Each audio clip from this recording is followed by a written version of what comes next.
Ayun no, magtatagalog tayo kasi maraming nagtatanong na paano daw i-connect yung node pin natin sa mga wallet. Marami talaga nahihirapan sa pag-connect ng mga wallet. Kaya ginawa ko tong video na to para may guide yung iba, yung hindi pa na-connect yung mga wallet nila sa NodePay. So, bale, punta kayo sa Mrs. Browser. Tapos, yan, sample to. Mrs. Browser, NodePay extension. Tapos, login, open dashboard.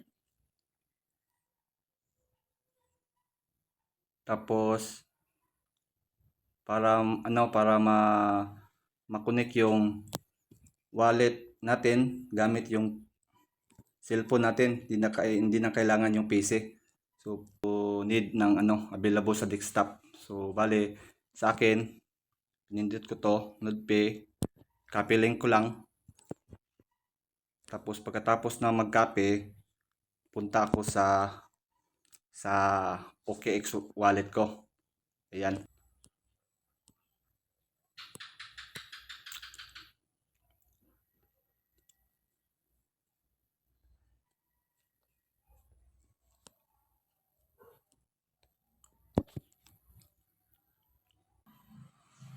Ayan, dito na tayo. Login natin yung account sa NodePay.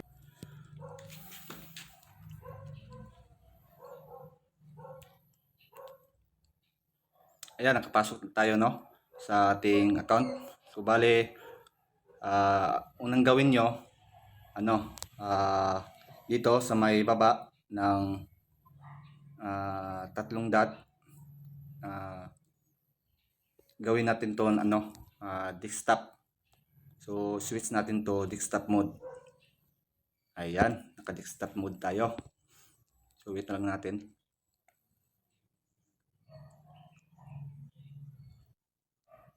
Ayan, nandito na tayo.